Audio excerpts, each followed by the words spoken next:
being voted. Could you say, please? Being voted.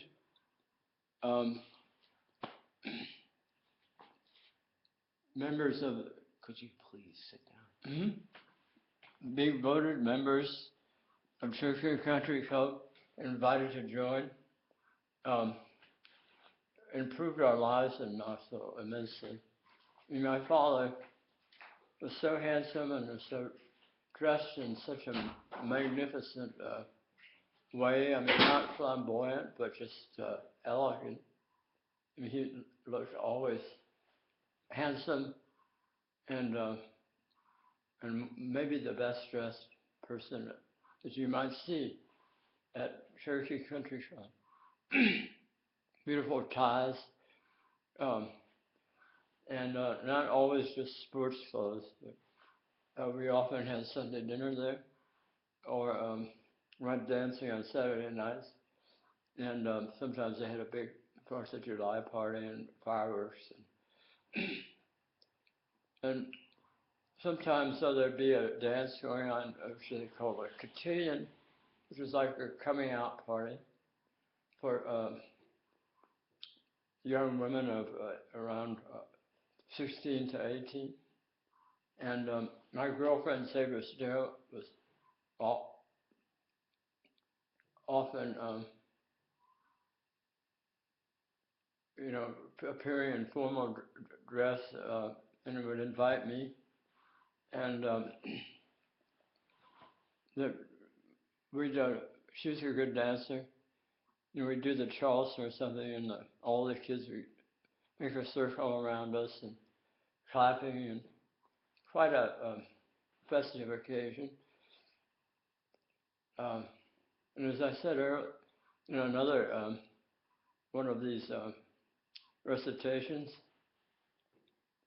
it just made all the difference in the world to be able to use the swimming pool in the heat, tremendously hot summer days in July or August.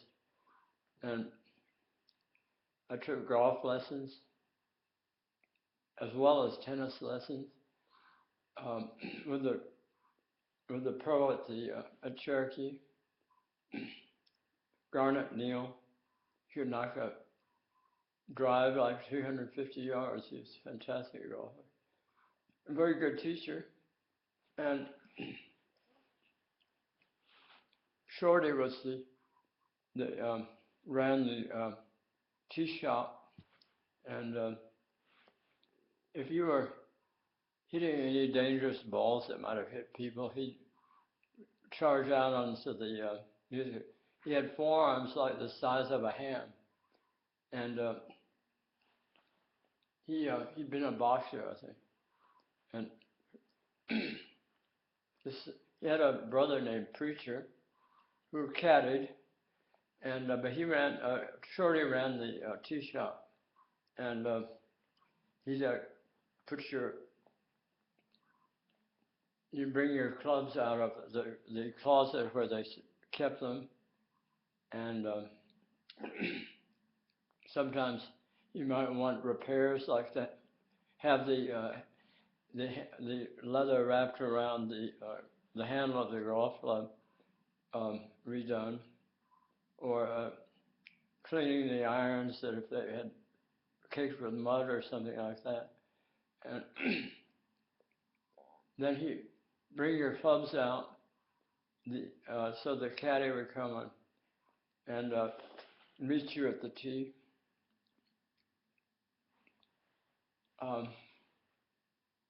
Beautiful golf course. And my mother was a pretty good golfer. She hit a very straight ball. But she said that my father was not really great. He had a terrible slice. There were some other members of Cherokee who sliced the ball. I mean, and they to compensate for it, they'd aim sort of to the left, so that when the ball would go around to the right, curving around to the right, it sort of cancel that out. I mean, otherwise you'd end up going out of bounds because the first tee was right along Linesview Pike or Linesview Road, which came to the country club, and there's a huge parking lot. You park to go to the club, to dinner there, and you park in that big parking lot to go when you play golf, and if you sliced it, you might even on the first tee, you might even just shoot right over that Linesview Road, and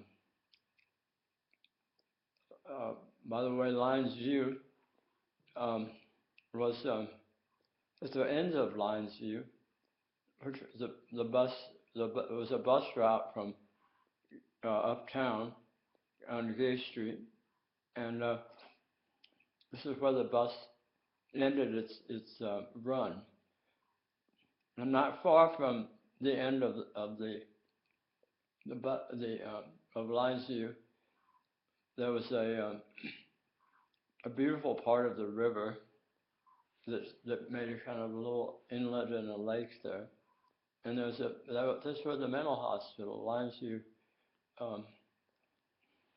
was a mental hospital where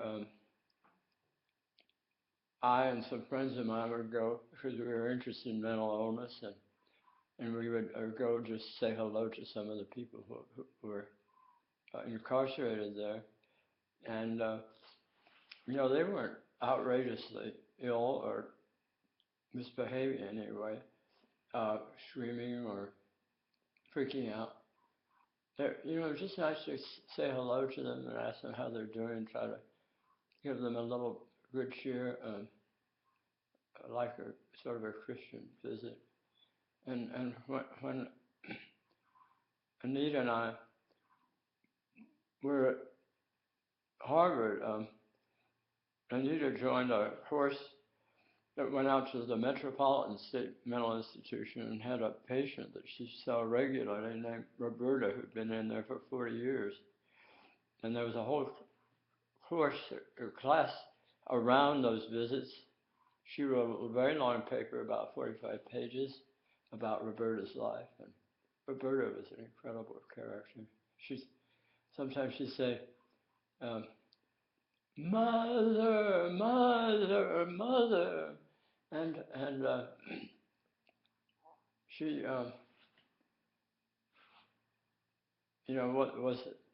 didn't seem in agony. She didn't seem to change or improve. She had just been there a long time, and it was not terribly full of insight for us. Although Anita's paper was an analytical paper, it was supervised by David Cantor, who was learning to be a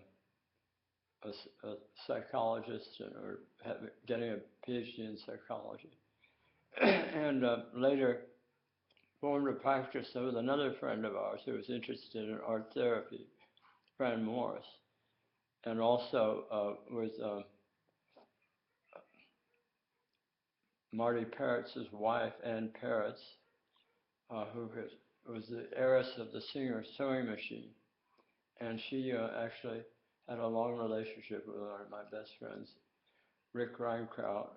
And she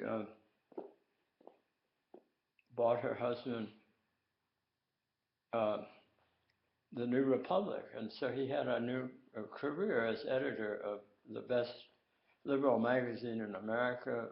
It was also a book review and movie review, and has terrific writers in it.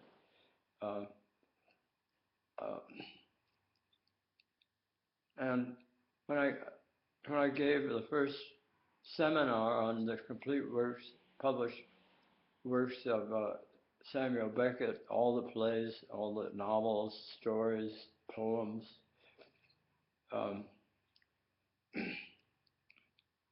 that had been given at Harvard, it was sponsored by my great teacher, William Alfred.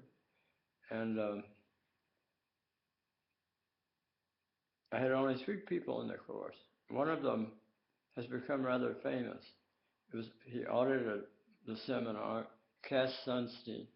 He worked with President Obama in constitutional law at the University of Chicago, and then married Amanda Power, who was ambassador to the UN. And Cass was the most brilliant of 150 students I knew when I taught expository and creative writing at Harvard. The great friend of John Whitman, who was another totally brilliant student who wrote these totally incomprehensible stories, which were brilliant, very interesting, but it's hard to know what he was getting at. I mean, they weren't moving; they were just kind of maybe in the innovative tradition, like Pynchon or John Barth. There were some other writers experimenting, writing similar stories, but John Whitman's were really brilliant. He came from a family that, from Maine, and he ended up marrying a Korean woman, and I think she's now a professor, and then became a professor of linguistics at Princeton. I haven't kept up with him. I did see him when I was first married, and he brought up his son Arthur over, and I remember Arthur was so interested in all of Nicholas's toys in the kitchen that Nicholas went and he laid his body across over the toys to shield them from Arthur, so Arthur wouldn't disturb them or maybe misplace one of them. And it was really amusing. Cass Sunstein was the kind of person who was very, very lean, and it's like the air crackled with electricity when he passed by. And now he is Felix Frankfurter professor at Harvard Law School, and extraordinary person. And he had an office special office in the White House for the presidency, sort of a special assistant, not like a chief of staff, but in some other capacity. I'm not exactly sure quite how that works. I think he's just recently retired, but he wrote a book called Nudge. It's become rather famous, and I mean renowned. I mean, he's a very colorful person, and always consulted for opinions, and Sunday talk shows and so on. Not always. I mean, you don't see him every week or anything like that, but I wonder if he's had something to do with the way President Obama is handling the horrible events in Ferguson, the killing of Michael Brown with no indictment from the grand jury for the police officer, Darren Wilson, who shot him numerous times. And witnesses said that he did have his hands up. I mean, it's just absolutely outrageous, this event. And apparently they shut down New York with a huge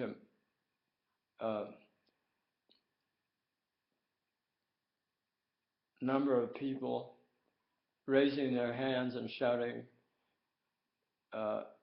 "Don't shoot." They shut down Manhattan. They did the same thing in Cambridge. And there were people actually stopping traffic on the Los Angeles freeways in something called a die-in. There's an extraordinary I mean, this idea of militarizing the police and providing them with helicopters and vehicles that are like tanks or troop carriers and these automatic weapons and just outrageous. They've threatened to also use drones, and they might even use them to kill American citizens. I mean, this what our country has come to is very alarming and grievous to me. I mean, our family, the Van Vectors, have been in America for, in 2032, it'll be 400 years. They arrived in 1632 in Albany, New York, from Holland. Three brothers, Cornelius and Toinus Van Vechten, and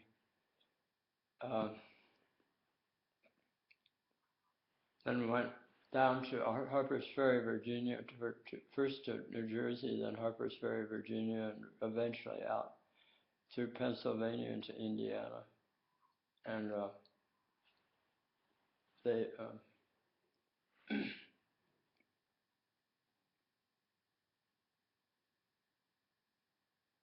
to see this, I mean, St. Louis is a town where the Redmonds lived.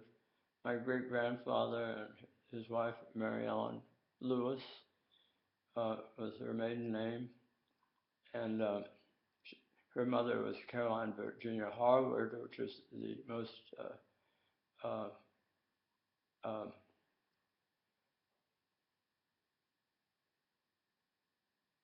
aristocratic of any of the aristocratic families in St. Louis. A family called Chouteau, Chouteau,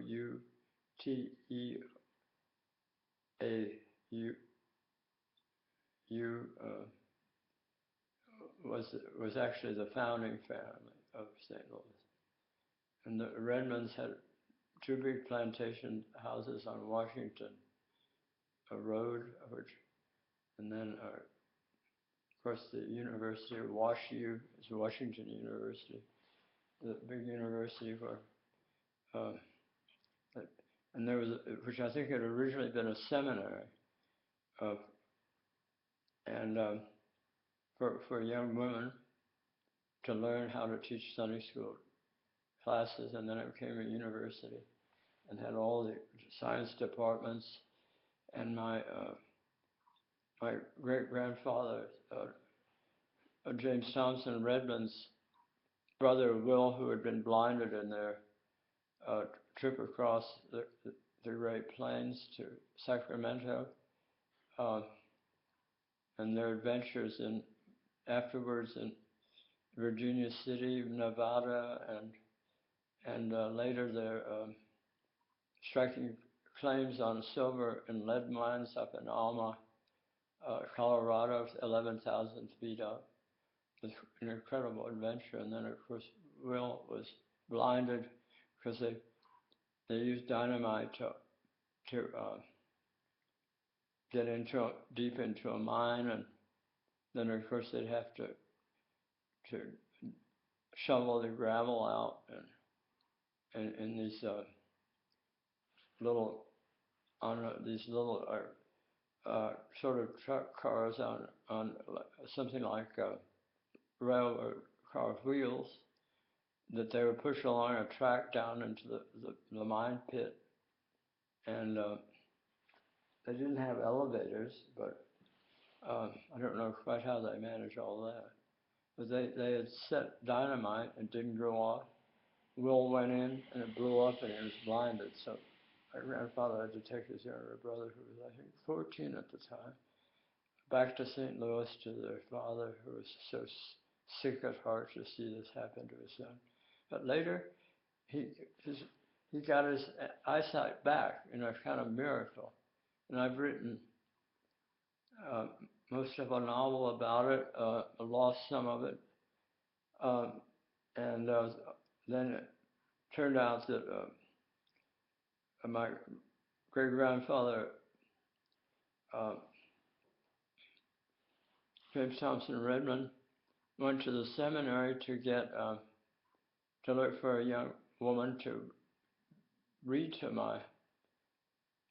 Will, because he was learning how to dress himself to get to the bathroom, to take care of himself. My great grandfather made out of lath a sort of a track that he could run his blind man's cane along and get to the bathroom from his bed. And he lived for about 6 months out in the summer house, where another family member of the Redmond family, Elias, who was a little bit guy. I mean, he was a little bit of a bit of a lunatic, and I think in an asylum for a while. But my great grandfather taught Will how to dress himself, bathe himself, and he dressed rather elegantly. And then one time, after his courtship with Fanny Newton, who was the great grandniece of Sir Isaac Newton, and had learned physics, calculus, and chemistry from one of the greatest scientists that England ever produced. She, after they had spent a beautiful night together, Will woke up with the sun on his face, and it's about 6 weeks after the mining accident. It was called concussive, being blinded concussive event, and 6 to 7 weeks after this event, it has happened that people got their eyesight back, and it's all a matter of the circulation in the capillaries from the brain to the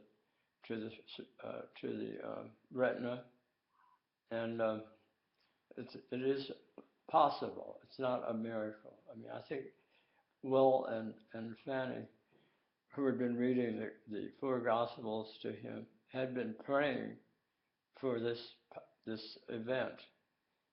However, I think it was just a spontaneous event because he had good circulation and he was warm and happy and about to marry Fanny and have their child, who was absolutely brilliant and inherited some of those genes from Newton.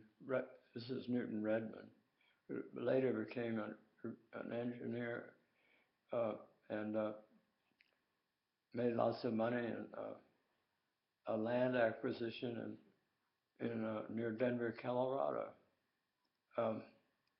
I don't know if they ever kept up with him or what's happened to him. I have to try to Google him to see if there's any information about him. But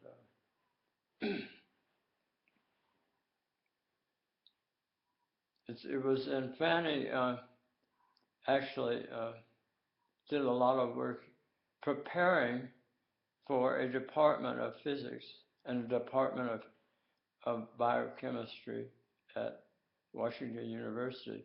At the St. Louis World's Fair, there were models of the buildings that were going to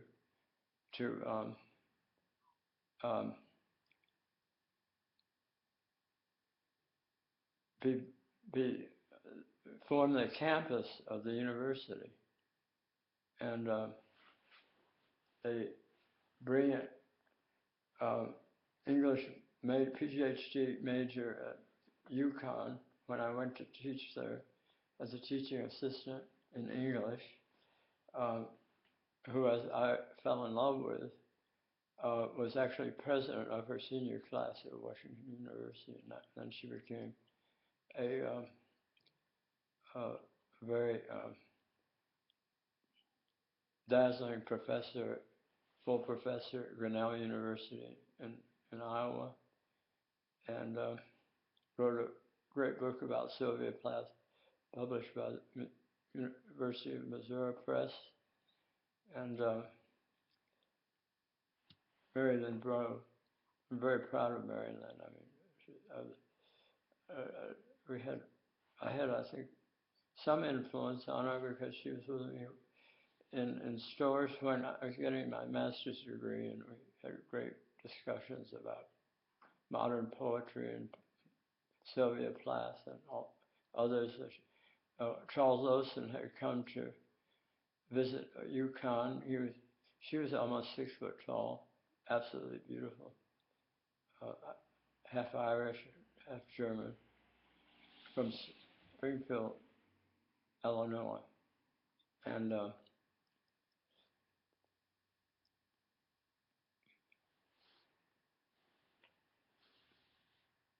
I haven't read the book on Sylvia Plath, but I hear it's really an excellent piece of literary criticism about modern poetry, and I would try to get a hold of it and maybe talk about it at another time.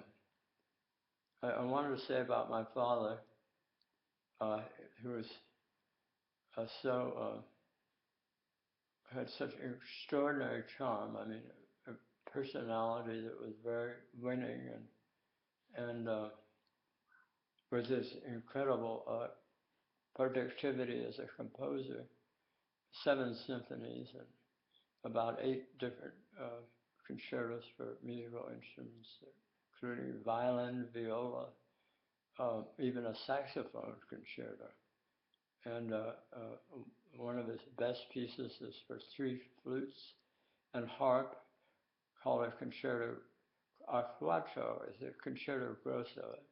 It was played 18 times by the Chicago Symphony Orchestra, and absolutely beautiful. It's on the CD that has the Ode for the Dead from his Music for Marines, which is listed as his 2nd symphony, and his 4 etudes for winds and percussion, which is really a band symphony, and would be his 9th symphony. So I mean, he had started an 8th symphony, but he lost the slow movement, and it's unfinished.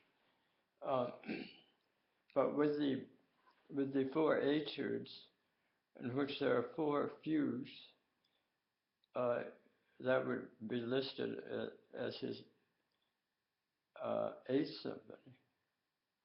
And then he has the magnificent episodes for large orchestra and double chorus, which is the text is the life of Christ and the life of our Savior Jesus Christ from the Gospel according to St. Mark's and from the Gospel according to St. John the Divine, and also his words from Luke and St. Matthew. It's one of the most beautiful, moving works, choral works. It's a great work. It's like a choral symphony. That could be his 9th symphony. And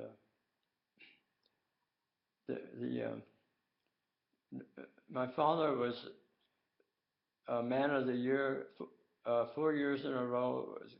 The Knoxville Kiwanis Club and the Rotary Club, and he has 2 plaques from those 2 men's clubs, and that were with his name engraved on a brass plaque mounted on wood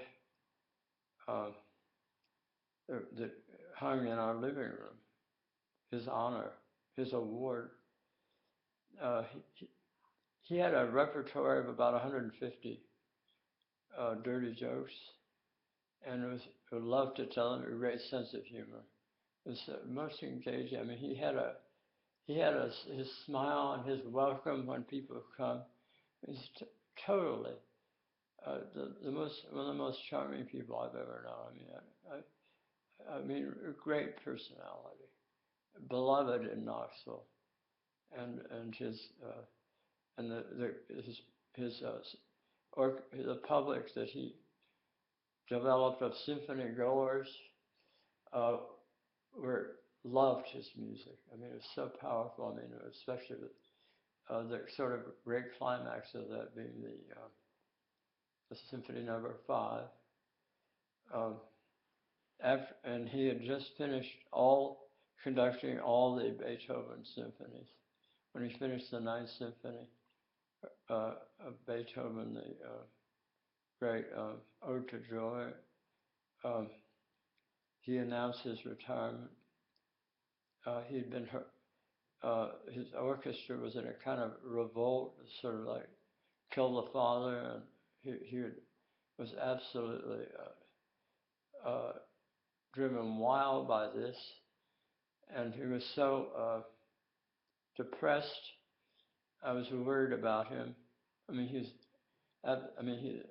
having fantasies about killing some of these people who were abusing him and trying to ostracize him.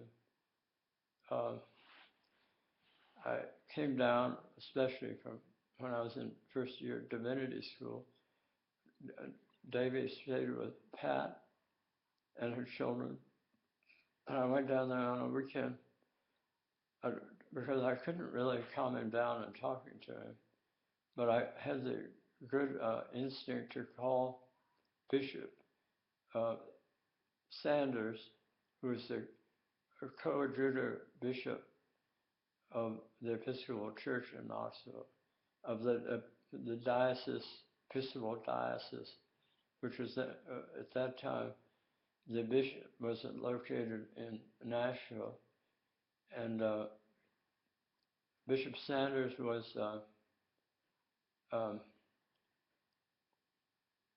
the coadjutor bishop. Now the diocese has moved to Knoxville, and my church where I was baptized and confirmed, St. John's, has now become St. John's Cathedral. It's a cathedral church. I'd love to go back there, go to a communion service there, and revisit that place where my faith, Christian faith, was born. Really, Bill Lee was the minister who confirmed me, and it was the time so when I turned 18. I was 12 years old. It was in April of 1976 or 72, and when I turned 18, I registered as a conscientious objector because I was in the tradition of my grandfather and my father. I was a pacifist, and I had to write down my reasons. It was the hardest thing I ever did. I worked with Robert Wicks at Lawrenceville, who taught ethics to Mackenzie and several others, and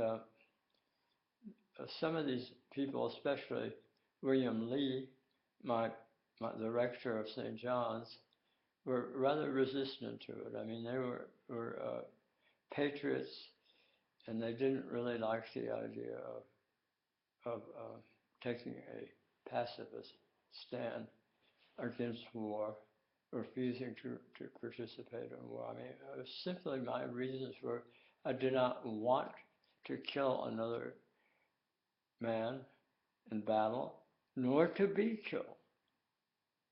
It was not because I was a coward. I just believed that it was against the Mosaic law. It was a transgression, and surely the way I took the words of Jesus Christ, he was a peacemaker. His main thing was forgive your enemies. He was actually referring to Pontius Pilate, and in other words, he was not aggressive or murderous to any extent, he would have been against war as I was, and look at these unending wars we're getting into, and you know, there are 22 veterans from Iraq and Afghanistan committing suicide every day. Also, the cost for the VA, the Veterans Administration, is going to top of $6 trillion in the post-service costs of veterans care, their post-traumatic stress syndrome, and other brain injuries from concussions, explosions. It's just outrageous. I would have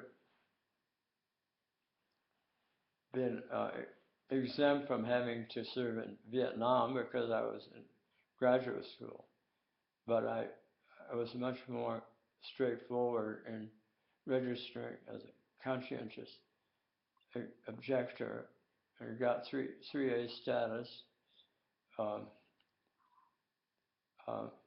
given my reasons, and I feel absolutely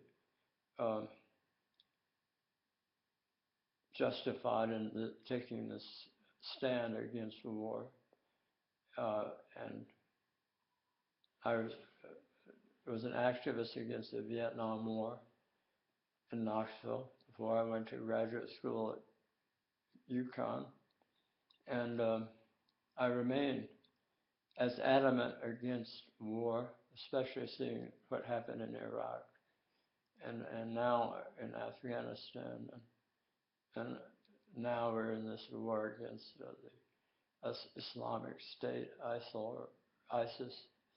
It's just outrageous. I mean, these are our brothers. These are the ancestors of Ishmael, Abraham's son with Hagar, because his wife Sarah was infertile.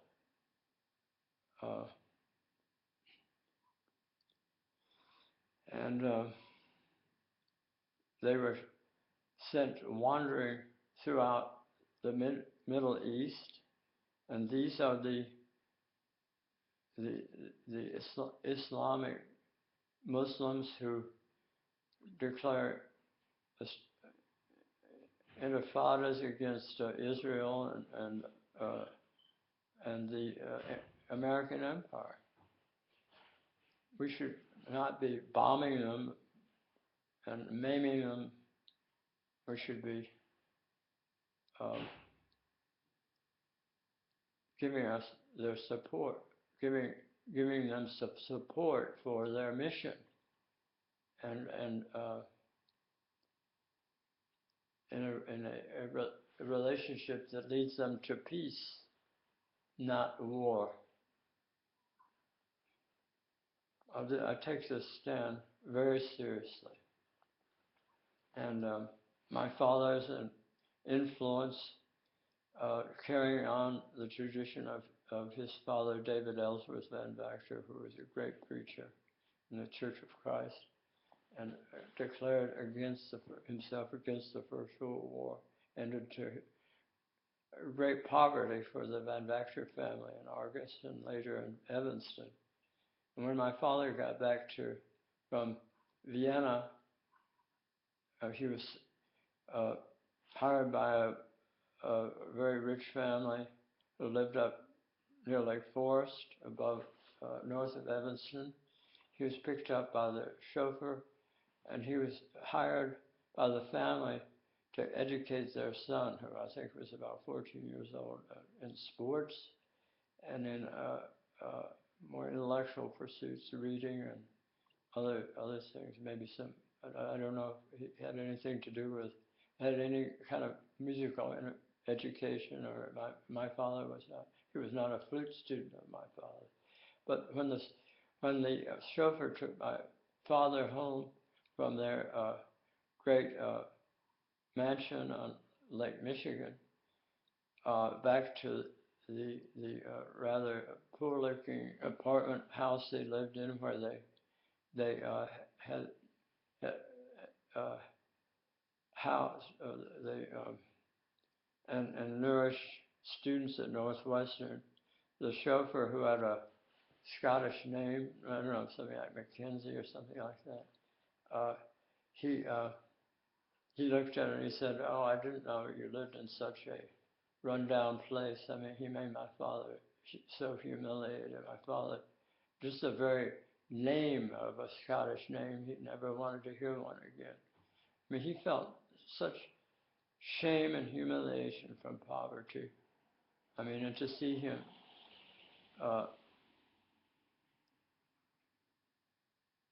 living, at the height of his career, starting to have his music played, and all the records come out, and these awards, the NEA grant, the Guggenheim grant, the Fulbright research grant, and the celebrations of the 70, the anniversary of 1776, and then dedicating it to his revolutionary ancestors, and having in very great shape because he was able to exercise and keep in good health until he was about 78 years old, and went out to live the rest of his days in Los Angeles near my sister.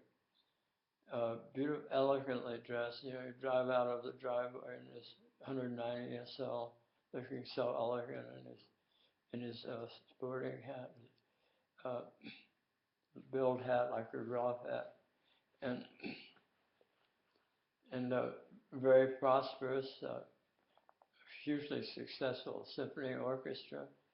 And finally, the university started paying him, raised his salary up from 9,000 to 17,000. So he was making finally from the 3 jobs, teaching at the university and the artistic director of the symphony. You would never have known that he had been poverty-stricken as a young man, and his family always with tremendous anxiety about how they were going to get by, make ends meet, put food on the table. But his hard work, putting himself through school, and his extraordinary originality, and great gift as a teacher of music, and as a symphony conductor. I mean, everything done from memory. Having worked with some of the masters, his colleague Lindemann, who played first clarinet in the Chicago Orchestra, had played with Nikisch, so he was schooled by Lindemann in how the greatest conductor of Tchaikovsky did the Tchaikovsky symphonies, and Daddy had his baton, which was ebony and ivory inlaid, and when he conducted in London the 4th Symphony, he did it with the markings in his score of Nikisch. He brought the great traditions from that had been in Russia and other great centers of Europe, the Vienna Philharmonic, to Knoxville, Tennessee, and carried on that extraordinary tradition. I'm extremely proud of him. Thank you for your patience. Nicholas!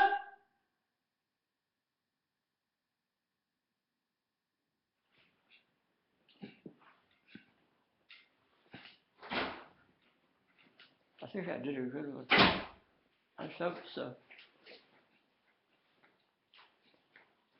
So, but really about my father.